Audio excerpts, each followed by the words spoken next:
E360 TV proudly presents Messages of Inspirational Stories TV show. Live streaming now to millions of devices around the world on Roku, Apple TV, Amazon Fire TV, Android TV, YouTube Live, Facebook Live streaming. Our shows are available video on demand on these channels. And we broadcast daily, Monday through Friday at 4 p.m. Eastern Time on these channels. On Mondays, Expanding Your Business. Tuesdays, Finding Health Naturally. Wednesdays, Mentoring Our Youth. Thursdays, Pets We Love. And on Fridays, Women in Leadership. Brought to you by our producers and hosts, Jim Grant and Donna Guinois. Along with our host, Beata Severin Reed and Emerson Brantley. Supported by our admin team of Michaela Vidal and Gaia Guinois Balconi Leda.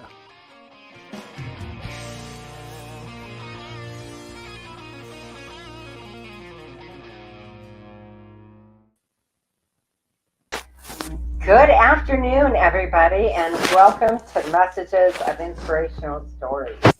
Beata, I am so excited today. We have a special guest. It's Friday, Women in Leadership, which is always amazing.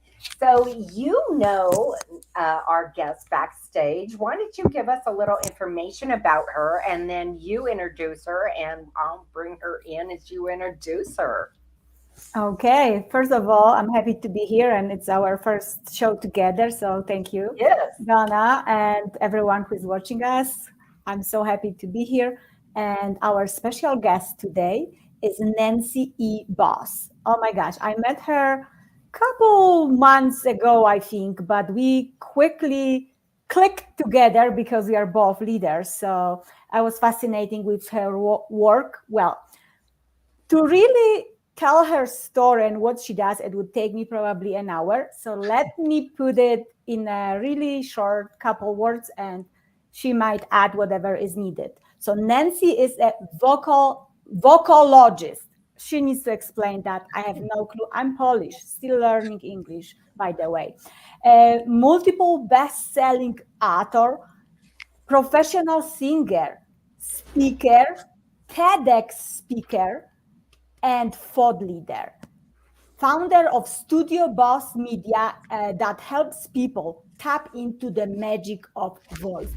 Nancy is also international speaker. She was just presenting in Vienna. That's right. And Nancy, welcome to the show, and tell me exactly what is vocalologist, because I'm very curious, and what is it has to do with empowering our voices and finding basically our voice. I would be happy to. Thank you, Beata and Donna, for having me on the show. I'm really glad to be here. Thank you, Nancy. We're excited. We're excited. This is something that in all the years that I've been on radio, that I've been on TV, that I have never, even in public, in different groups, I've never come across anybody who does what you do. So this is so exciting for me to hear about something completely new and to learn from it, and to empower ourselves and hopefully empower other people. Yeah, I'm glad you brought that up. There's only, less than 20,000 people in the United States who are working as voice specialists, voice teachers, voice coaches. That's an estimate.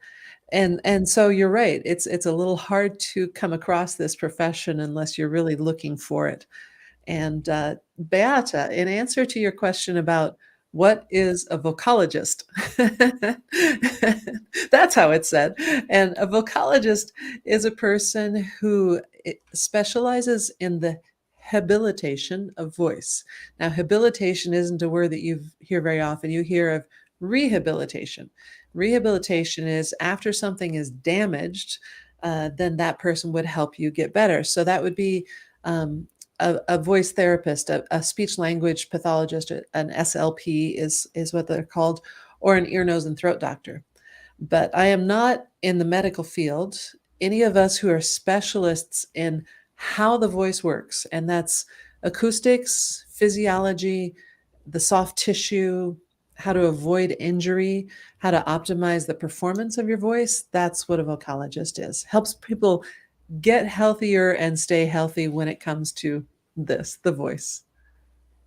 Wow, that's a lot.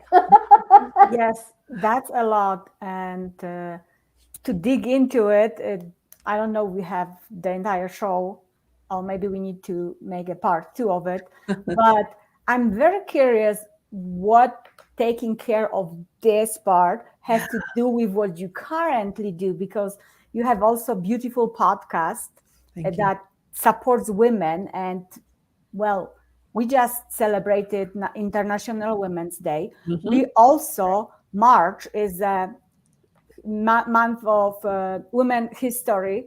Yep. Yes.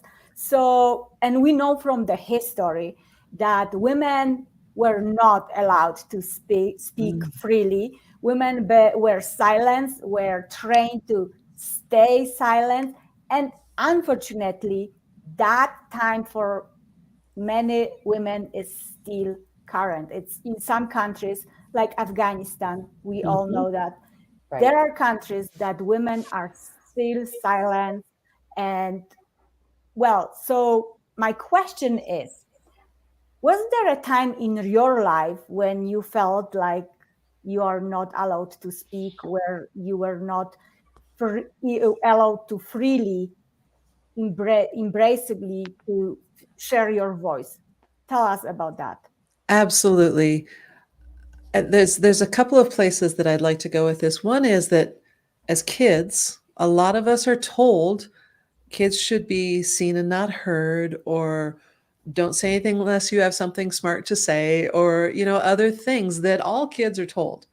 And if Right. there isn't a point where you realize that I'm no longer a kid and this doesn't apply to me anymore, you can get stuck in that. I've had a beautiful, brilliant business leader woman. When she and I spoke, she just realized in that moment that when her grandmother told her that kids should be seen and not heard, she believed it. And now, 43 years later, she was realizing, wow, that's not true anymore, if it ever was, and I should Right. start using my voice. Sometimes we need to be given permission to start using their voice. I think it's sad that we as a society were at one time telling our children you're to be seen, not heard. Yes. Now, I think that's a bunch of crap. I'm a very outgoing person. I raised three children by myself. And, granted, I'm not going to lie, there were times I prayed for some silence. But you know what? It was the most beautiful time raising my children, and to talk with me, with each other, with their friends, and watch them grow. And because we empower ourselves as people, as Yes. humans, is by learning to communicate with each other, right? And without voice, we have no communication. That's I mean, right. well, we do, but it's more limited, I should say. It is It's more much limited. And I think it's great that you raised your kids with a symbol of empowerment right there in their house every day. And I like to think that I did the same thing for my kids. But there was an interesting opportunity that I had when, after speaking in Vienna last August, I took a vacation with my partner to Romania. My partner's a man. And in Romania, we were renting a car. Now, in Romania, the men talk to each other. Men don't generally talk to women. It's a country that, it's not deliberately squashing women, but it would be maybe 100 years behind the United States as far as women speaking up goes, women's empowerment. So we were renting a car, and my partner and I decided that even though I was the one with the international driver's license and I was the one with the cash that was paying for the car, we decided to play with this and let my partner do all the talking to the guy that we were renting the car from. And the relief on that Romanian man's face when he realized that he got to talk to another man was amazing. And Wow. yeah, and the fact that I was sitting back and being silent seemed completely appropriate. Now, this is a small town where I actually later got to meet this Romanian man's wife. The Romanian man's wife stood about 4 or 5 feet behind him and did not talk to my partner at all, but was willing, perfectly willing, to look me in the eyes and speak to me in English. But it was interesting to live out that little scene and realize that there's a lot of countries in Eastern Europe and Africa and other parts of the world where this is still the normal way.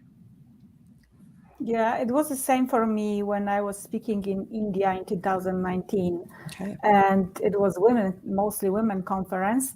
And we were so excited. There was the lady that said, I will take you out of it's safer to go with someone local. So there Yeah. was this local lady that I will take you and out of the conference complex, and we will get saris. Yeah, in Good. India, we need to have a sari. Yes. But so then I found out that this man was waiting for us. It was her husband. She introduced us and everything she was talking to us all the time. And when we entered the shopping center, her voice disappeared. Wow. She was whispering to her husband, and he was communicating to the mostly men that were selling the saris and everyone else in this mall. We were surprised, and I wanted to talk to the seller or whatever. We had questions, and they said, no, tell him, and then he will talk to me. I was like, oh no, I'm not from here. I'm not gonna talk through someone else. You talk to me, or I'm not buying anything from you. So then he was, okay, let's talk. So I broke that weird, broke for me weird some kind of agreement, but everyone else, and I'm not gonna judge them. It's how they are raised, and it's what they are agreeing for, and Yep. it's how they live. But this is so surprising that it depends where you are born and how you are raised, that this voice for you is easy to express or not. Yeah. But I know, Nancy, that you also mentioned in our other conversations that one of the strongest voices that we have is in our head. Mm-hmm. And not necessarily that voice is our own. So we have, you, Donna, mentioned, we speak to our kids, we have teachers, coaches, we have our families, and also depends how they were raised and how they raised us. Then we are with this burden very often in our head. So I often talk to my clients, okay, the voice in your head, is that really yours? Yeah. So tell us, Nancy, more about that. What you do, how do you detach yourself, or how you help your clients to detach themselves from that invisible voice that is often so loud and so often very negative? Very negative oftentimes. I was a singing voice teacher and a speaking voice teacher for 25 years, and it didn't matter how many tools I gave my students. It didn't matter how perfect they were in the voice studio. Once they got on the stage, if they didn't believe completely in themselves, then you just never knew what was going to show up. Were they going to freeze? Were they going to stutter? Were they going to shake apart? And voice crack. Voice crack, yes. Speak too fast. Try to run off the stage. So that voice in your head has to be dealt with in order to really enjoy speaking up. And that isn't just on the stage. That can be speaking up to your boss or to your partner or anybody else in the culture that you're like, oh, should I say anything? What are they going to think of me? Is this okay? That's always the case. So those voices in our heads can come from a few different sources. The first one, and the most obvious that shows up, is your parents and your family. If your parents said such things as, that was really good, but I think you can do better, and they say that over and over during your lifetime, they've set you up as a failure, because that bar just keeps getting higher and higher, and you can never reach that bar. And so sometimes your parents have to let you actually win so that you can hear that voice that says, yes, you nailed it. You're awesome. Way to go.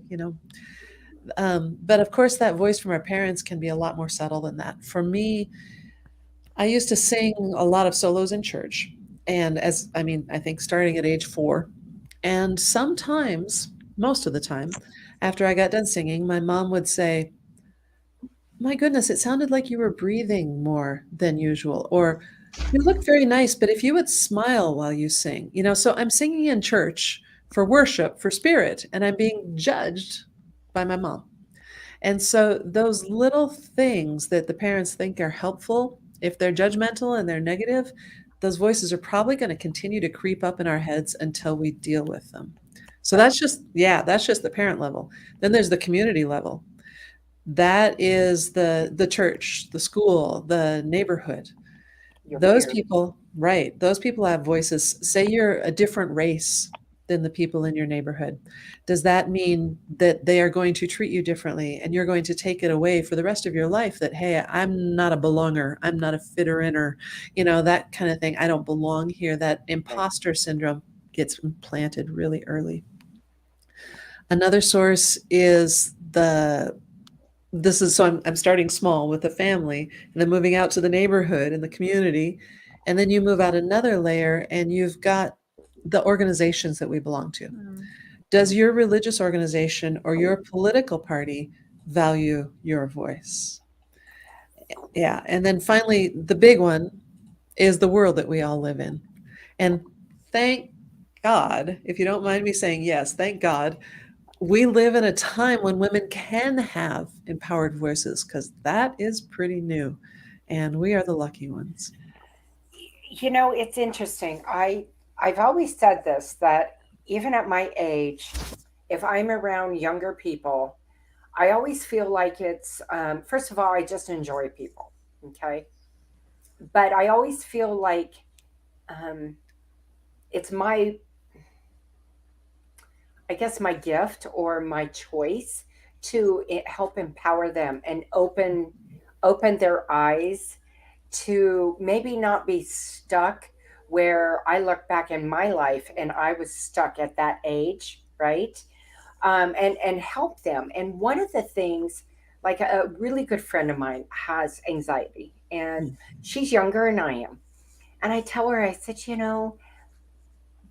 it's the voice in your head that you're giving permission to, right? And I know it's a little more complicated than that, but I said, when you stop giving in, right, to that voice, Yeah. it won't be able to own you with the anxiety Yeah. on every level, right? On everything, because she has anxiety pretty heavily. So she would be, oh, that gives me anxiety, or oh, that gives me anxiety. And I'm like, only because you're letting it. That's a voice in your head. Yeah, that language that we use makes a big difference too. The thing is that voice is so strong. It is. It's called the super ego by some people. Other people call it oh gosh, what are some other names for that? The dark self. I think that's one of them that I heard, or your shadow self. That's what it was. Um, uh, it doesn't go away ever, but we can learn to punch holes in it so that it loses a lot of strength. And so what Beata was alluding to is, how do I work with people on this?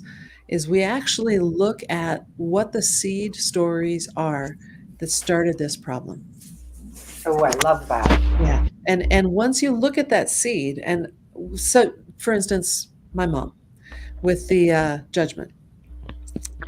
If I look at why did my mom do that? Well, partially out of love, because she wanted me to represent the best that I could. Okay, she wanted me to grow. Interesting, okay. But why else did she do that? Maybe because her mom did that to her. Right. Or maybe because she felt pressure from somebody else in that community that her family needed to step up. It was stuff that was happening to her that made those words come out of her mouth. And so that really has nothing to do with me.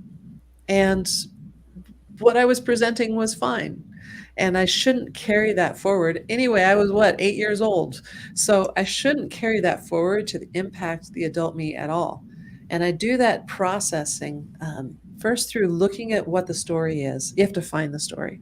Mhm. And then you get to know it. You understand it. You look at it from all sides, especially trying to justify why that person might have thought that it was okay to do that to you. And then, for instance, the Romanian car rental, as we said, that's the way he was raised. So that's why he thought that it was okay to talk to my partner instead of me, because that's just the culture. Okay, I can forgive him for that. He doesn't know better. And then if I can even make a positive spin on it and say, this is something that I'll never do. I will never do this to somebody else. And once we've punched the holes in all the stories that are dragging us down, causing the anxiety or the fear, then it starts to go away and dissipate.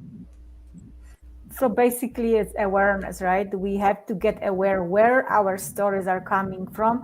Yes. And I love that question. Is that story even mine? And if it's not mine, why do I feel obligated to carry on it in Yes. my life? Like, yeah, the stories from 30 years ago, or Mhm. where you said 8 years old, but Right. people still, like even sometimes 60, 70 years old people that I work with, they carry the story when they were 4, 5, 6, 8, 10, whatever years old. So that is so beautiful what you do for people. It is. Yeah, Donna, what is your question, or what do you want to add here? Just my comment is that I think somewhere in our lives, we have not been taught or teach our children enough generationally going forward to not own the baggage for your entire life. Right. It would be like saying, okay, I'm going to go on vacation and I'm going to come see both of you. And I only need 2 suitcases, but I'm just going to pack 12. Right? I'm going to pack 12. I don't need those other 10, but I'm going to pack them anyway and I'm going to bring them. Why? Why are we doing that? And I love that you are helping people to realize I don't have to own that forever. Mhm. And and I've been there. Absolutely, I've been there. And now, honestly, at 58, I have more freedom and more joy Yeah. in everyday life and in the simplest things than I've ever had in my entire life. And it continues to grow and multiply. Awesome. With that idea of it might not be your baggage, especially when it comes to our families, there's a genetic memory component to how we behave. Or if you don't believe in that, then there is at least a training that subconsciously comes from the people who raised us, from how they were raised, from how they were raised, from how they were raised. And an example of this came up in my life just recently. And it was a feeling of fear that I was going to lose control and that I was not going to, so an anxiety.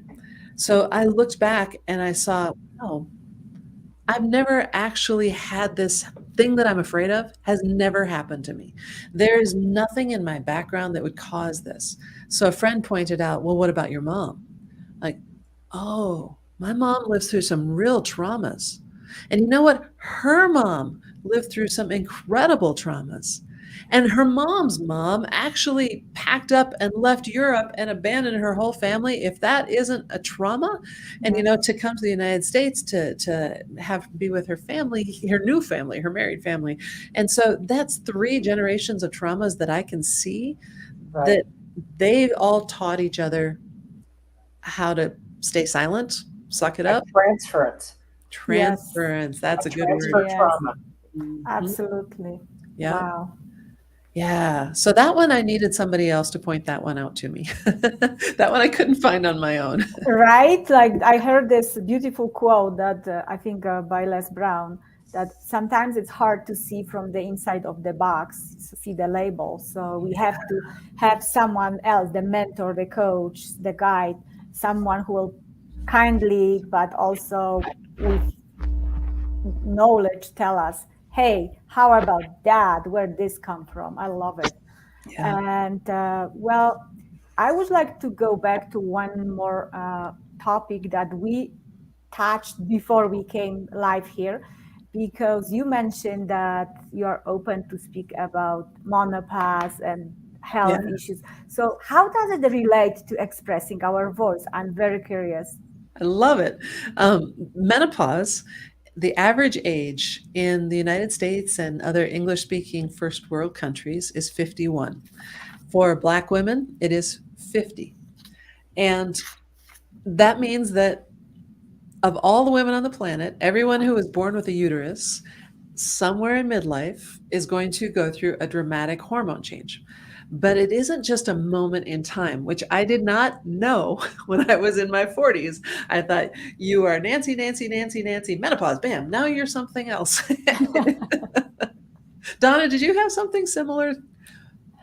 No, I've just sort of kind of just breezed through it, Good for you. Good for you. I really have. I think it's because I have so many things that have happened in my life medically that could have crippled me. Wow. And I choose not to be a victim of Yeah. what affects my body.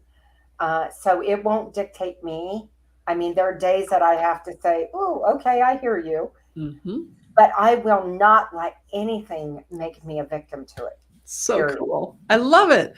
So I wrote a book with two co-authors named Joanne Bozeman and Kate Fraser Neely, and it's called Singing Through Change, Women's Voices in Midlife, Menopause, and Beyond.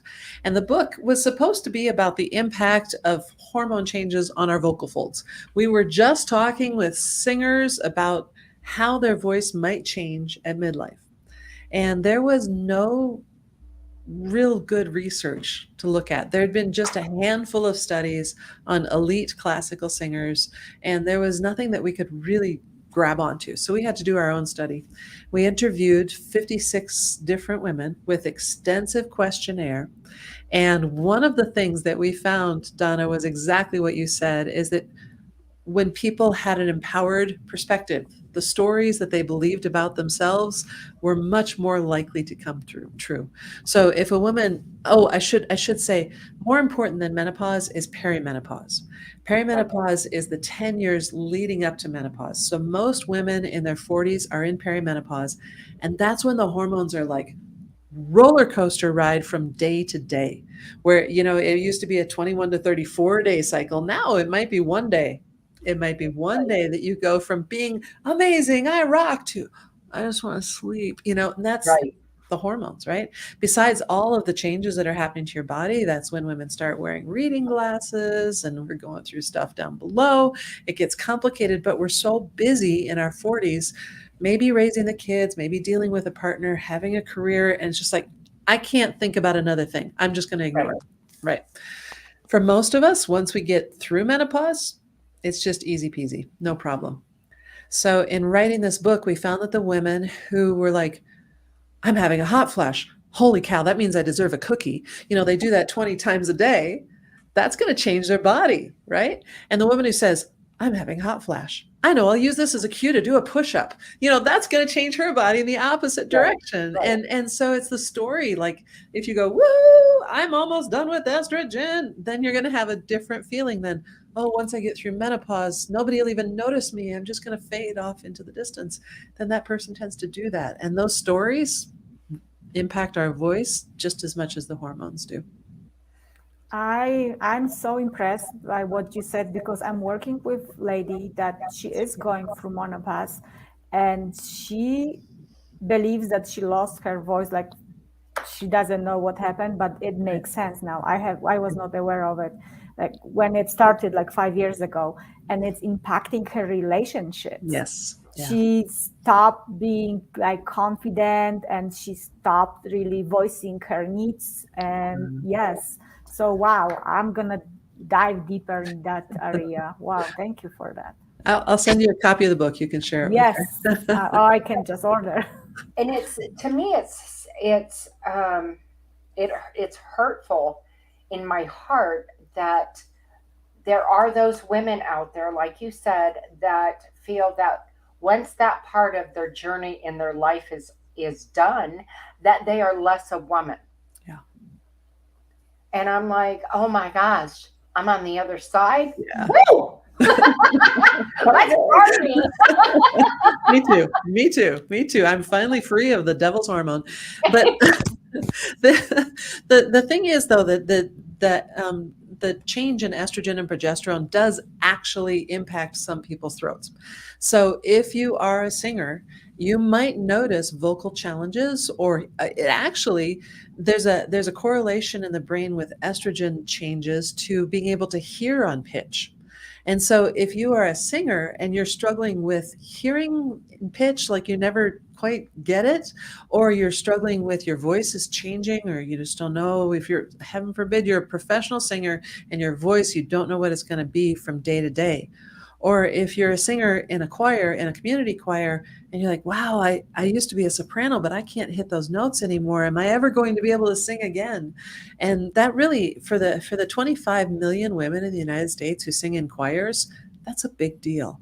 And we've never really talked about it before. So I'm super excited about the Singing Through Change book, because it is opening the eyes of thousands of women, their voice teachers, their choral directors, and the ear, nose, and throat doctors. Okay, that's fascinating, because when I was about 13, I could sing and hit almost perfectly with Patsy Cline. Oh, nice. That's very low for a 13-year-old. And then all of a sudden, it went whoop, and it was gone. Oh, huh. Yeah, interesting. Yeah. Very The hormones, interesting. they make a big difference. Right, and I never knew why. I went, well, I don't know. It just was gone. So that's interesting, because, I would have gone, like I said, I would have gone the rest of my life and not put that together. Right. So this started for me when my aunt had a beautiful singing voice when she was in high school. And then she approached me when she was 65 years old and moving to a lifestyle where she spends the winters in southern Texas in the sunshine and the summers in Iowa back at the family. Right. So she goes to southern Texas, decides to join a choir. And it's literally been 50 years since she's sung. And so she approached me and said, how do I get my voice back? Like, well, you don't. It's not the same voice. You will get a voice, but it won't be your 18-year-old soprano voice. And it's going to be something cooler. It's going to be probably warmer and more interesting, and you've got stories to tell now, but it won't be your 18-year-old voice. So is it traumatic for them as well? It must be sometimes. For some it is.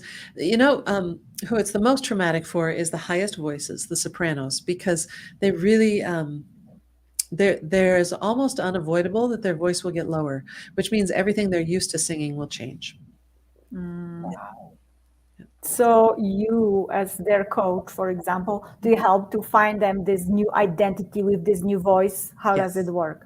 Yes, absolutely. The first thing to do is to make sure they're not holding on to vocal tension, just trying to create that older voice and the younger voice in their head, right? And so then these muscles here in the throat, this goes for speaking too. This is muscle tension here is a way that we manipulate our voice. And so if I decide to be a little bit tighter in my throat, I can have that smaller voice, right? But if I think that's how I should sound and I talk like that all day long, then these muscles start to get fatigued and they can't handle that. And you start to pay a price vocally where you're actually hoarse, or you are coughing, or you just don't have the stamina with your voice. And so the first thing is to get a woman to relax her throat so that her easiest voice is coming out. And then to do vocal exercises and warm-ups on that voice, on that new voice, and her ear will have to adjust that our voice is our identity, right? It's our sound identity. And if we don't allow it to change, if we're stuck thinking that we need to sound younger, then, man, we can start to pay a price for that vocally. But where this muscle tension comes in for speakers, it's called muscle tension dysphonia. And that means when a person speaks with such tension in their throat that eventually they start to lose their voice. And you hear this in women in leadership quite frequently because they believe that they have to speak more forcefully, perhaps, or talk down in a low range where the guys talk, and or they're just tense. Like, can I put my voice out there? Is it okay if I talk? And you can hear that tension in my throat. And if I do that all the time, then it starts to actually damage the throat. And so muscle tension dysphonia is a result of tension in the neck where you're almost like you're putting on the brakes so that your voice can't be released out to the world. That can be caused by the stories that the world at large is telling you, like women have to have lower voices. I can't hear women, they speak too high. Or it can be the story that I'm not good enough, and so I should hold back, I should put the brakes on. Yeah, it's a big issue, the throat tension. I love, just absolutely love, Nancy, that what you do is empowering people to accept themselves where they are at that perfect point in time. Yes. That is beautiful because that's how we're meant to be. You know, who I was in my 20s is not who I was in my 30s. Yep. Or your 40s or your 50s. And who I am at 58, I'm not going to be quite that same person at 68. Yeah. And I'm like, yes, let's get there. I love it. Because it's a journey. It's a journey. It is a journey. It is that learning experience. And, being comfortable. And I understand what you're saying because, as a speaker, you do get nervous, especially your first several rounds or, being on TV, being in radio, you can get that whole attention and you're right. You hold it in your throat and you come home and you're like, oh man, I'm kind of tired. My throat hurts. And it is that tension, but understanding that what I love that you do is you're marrying all of it. That's how I see it. You're marrying, having people understand that who you are right now is the perfect you. Yeah. Don't have to run and disguise it. I love that. Yep. You don't need to pretend you've got plastic surgery on your voice. Right. That's funny because I'm speaker, so I'm very interested in what you just said. And I'm curious if you have some exercises, strategies, or techniques for people to practice, not only when you speak as a leader in a company or leader in your home or community, but the leader that maybe is not sure, am I allowed? They don't even believe that they are leaders. Yes. They are maybe in the role, in the position, but inside they don't believe that they have voice that would impact and empower others. So what would you say on that? Wow. That's a great question. That's a big question. So the traditional voice teacher would have actual exercises that you could do to strengthen the voice and find your natural voice. Over the years, I've had doctors and lawyers come and study singing with me to actually increase the strength of their voice so that when they were spending all day talking to patients or standing in front of a jury, they could have the best quality instrument that they could have. So you can do that, singing 20 to 30 minutes a day will make your speaking voice sound richer and better, without a doubt. But what you're talking about is more of the head game, right? The inner game of singing is actually a book that was written many, many years ago. And the inner game of singing, along with, I actually prefer the original, the inner game of tennis, teaches us how to relax into who we are and to trust our subconscious and our muscle memory to get us through something. When we have that opportunity to speak infrequently, we don't know what's going to happen. There are so many potential variables, is the audience going to like me? Eventually you start to figure out, yeah, they do or they don't. I'm going to say what I say. Right. But at first, are they going to like me? Am I good enough? Do I belong here? And that is part of exposure therapy. That's part of just doing it over and over again until it all goes away. So for the performance anxiety issue, the first step is to get to the core, like we talked about earlier, get to the root of the stories that are sabotaging you. Once you have gotten to the root of those and you have disarmed those, and this is something that I do in small groups called Empower Your Voice. It's something you can do with cognitive behavioral therapist. You can do this with hypnotherapy. There are different specialists who can help you get to the root, but very few of us just actually focus on voice. So that's why I offer the Empower Your Voice courses. And once you've got those disarmed, then your next step is exposure therapy. You get out there and do it because your body now is trained to react with anxiety and panic. And so it just takes repetition for you to retrain your body and go, you may be telling me I don't belong here, but I know better. My conscious brain tells me these stories are baloney and I do belong here. So be quiet and go away. And that gets easier every time you do it. And then the third piece that's really useful is to have somebody that believes in you, that you respect more than yourself, that tells you this is where I belong.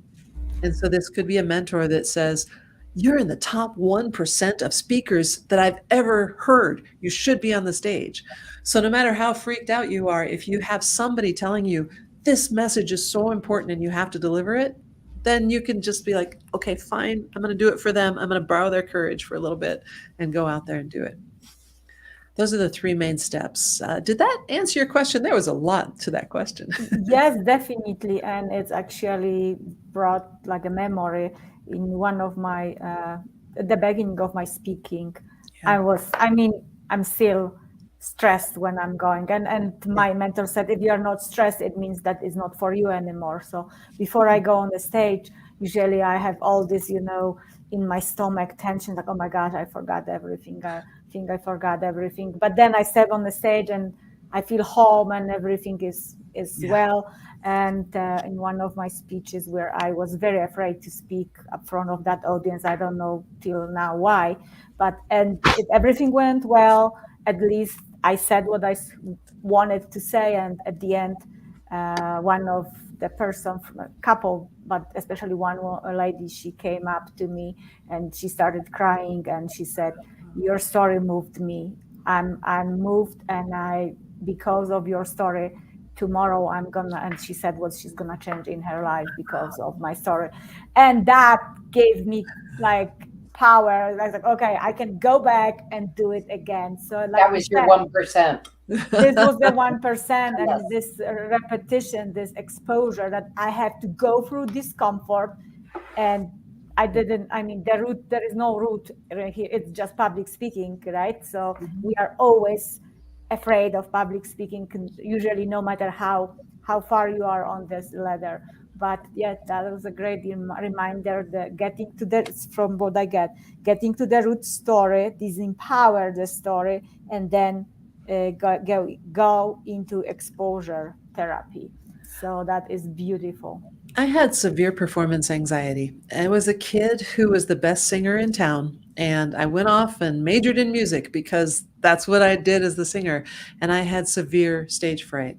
So by the time that I was 20 years old, I changed my major to business administration and a music minor just because there was no way that I was going to have a performing career. It just wasn't going to happen.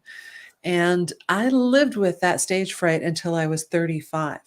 So I became a voice teacher at age 28.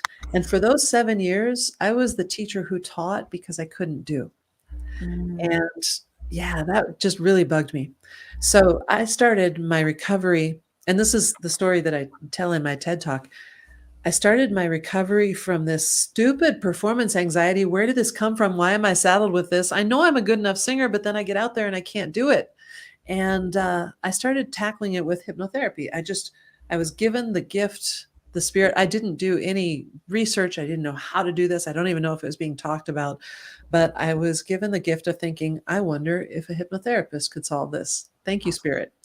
And so the hypnotherapist helped me get to the bottom of the causes. And then I entered a contest that I wasn't going to back out of. And I started doing fundraising concerts for one of my students who had a severe disease. Wow. And so having this purpose outside of myself meant that I was going to have to show up. A bigger purpose. So I did concert after concert. That was my exposure therapy. And then I had a singing mentor and a choral director mentor who, whenever I did have doubts, I'd be like, you know what? They wouldn't have picked me to do this if I wasn't good enough. So, I could hear their voices. So I got to the point where I never, ever have performance anxiety anymore. I do not get nervous. You can put me on the stage at the UN and I will not be nervous going into it. And this is where the power of language, I think, is really important. Just today, I was talking with a friend who's doing a big TV appearance in 2 weeks, and she says, "And I'm so nervous." I'm like, "Okay, so, hon, that's my thing, and you can't actually say that in front of me."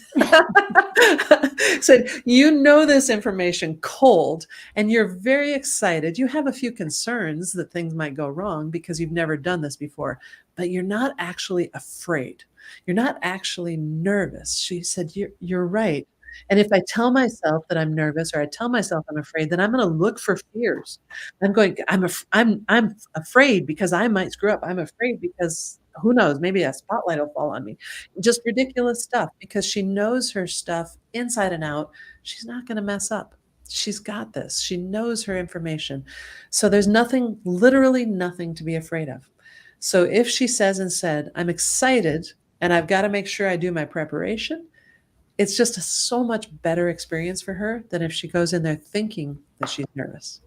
Yeah, I love this. This thinking is so connected to our expressing Yes. our voices, right? Mhm. And it's also, I will let you speak, Donna. I see you. I need to say something. Please let me speak. Yeah, I will. Just in a second. I just want to remember, like, when I'm stressed and I was like, I cannot speak anymore. Like, I don't know, something. I stopped my podcast, and then so I didn't practice. And at some point, like, I cannot do this video. And I was, like you said, I had to go to the core. Like, why? You did it so many times. What is stopping you? And in my case, and in many cases people that I work with, is self-judgment. It's this fear of self-judgment. I was creating the story that I will be judged by everyone out there, the social media. But then one of the mentors said, do you really think that they care so much about you? It's not about you. Yeah, it's not about you. So I was like, yeah, see, you're not the center of the world. So they're going to watch for 5 minutes or whatever, and they forgot about you. So just go and say what you need to say. I said, that's right. Okay, Donna, your stage.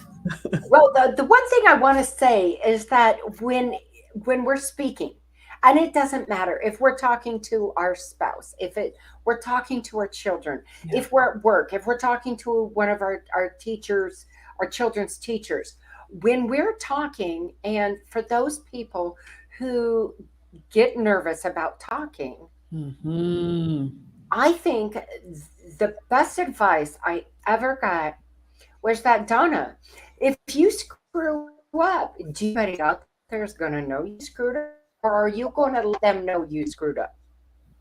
That's right. You can signal Right? to them that you can signal that there's a problem. Yeah. Yes. And it's about our energy. I mean, I do energy coaching. And so when our energy, we can determine our energy, right? Just like Beatrice, you were saying, oh my gosh, if I say this, well, then your energy, you have just taken your energy from being here and you have put it way down at your knees. Yes. Right.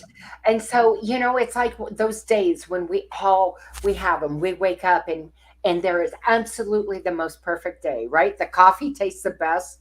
The sky's the bluest. The birds are nice. The cats didn't throw up on the floor. The kids are all good. It's that perfect day.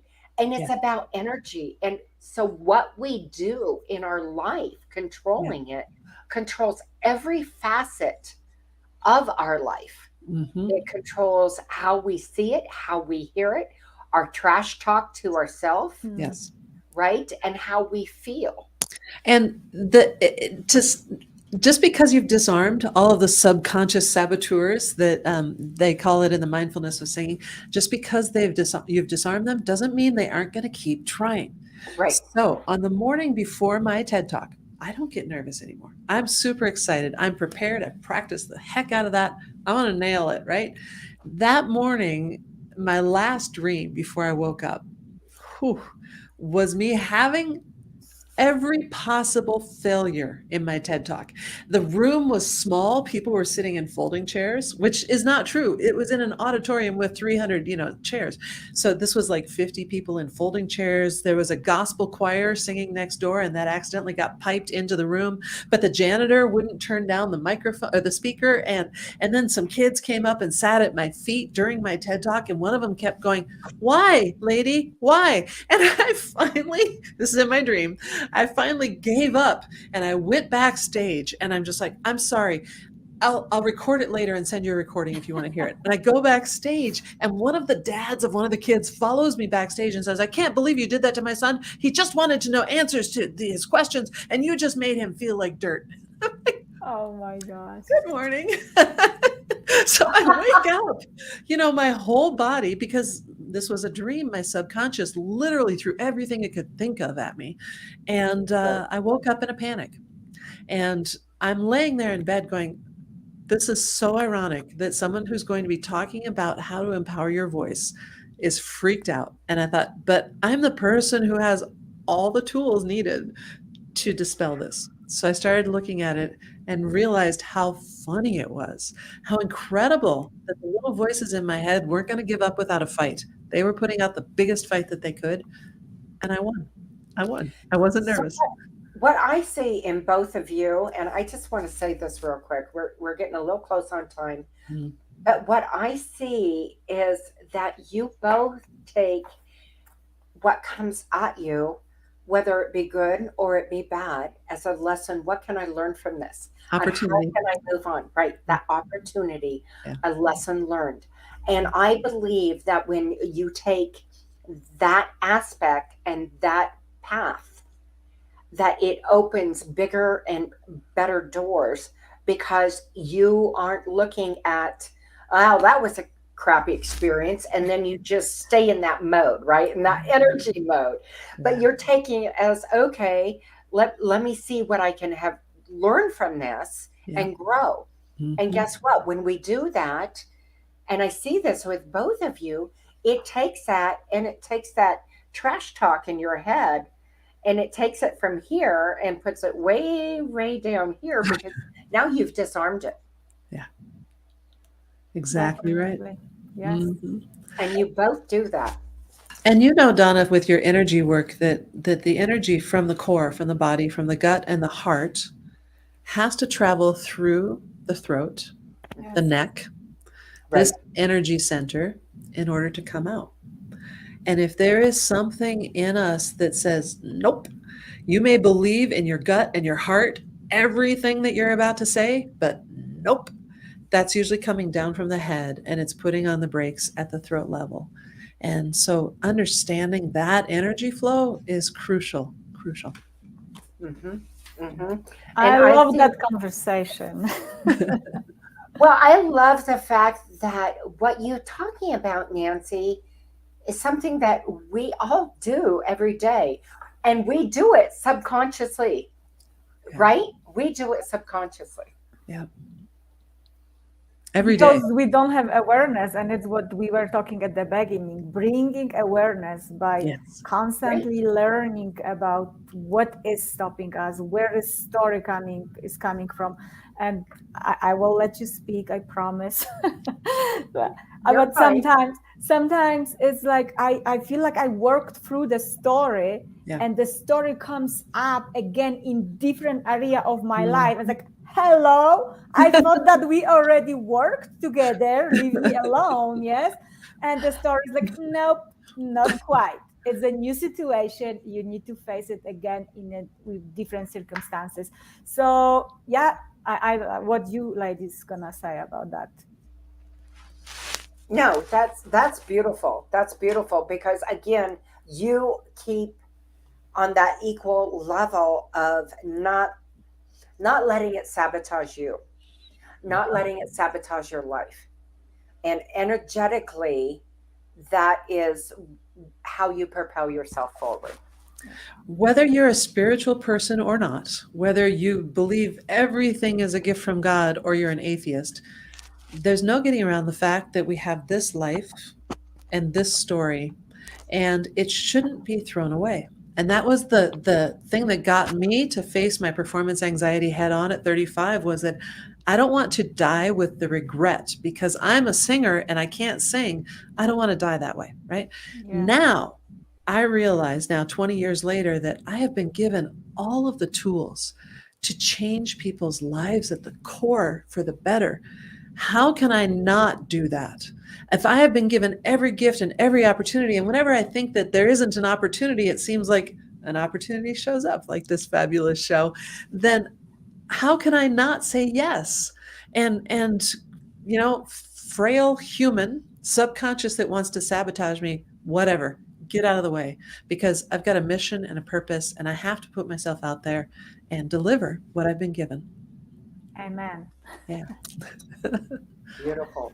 Ladies, we are at the end of our show. So I want to thank Beatrice. This is a beautiful being able to do the show with you. Our schedules haven't worked out to where we had our chance to have our debut of our TV show together. So this was awesome. And Nancy, I just thank you so much for the work you do and bringing awareness to everybody and everything about how the voice reflects so much in who we are. Yeah. Thank you, Donna. Thank you, Beata. And Nancy, I know that you have a lot of going on. Is there something that would you like to share with our audience and invite them to? Absolutely. I would love to have people look into the Empower Your Voice things that I offer. So if you go to my website, nancyboss.me, you'll find a courses tab and you'll find the Empower Your Voice information there. I would love to be able to share that with everybody. And check her not website also, first of all, but podcast. I've been there just a couple days ago. That's right. Just 2 days ago. Listen to our episode. Empower Your Voice podcast. Yes. I love it. I love it. Ladies, thank you. Thank you for being here.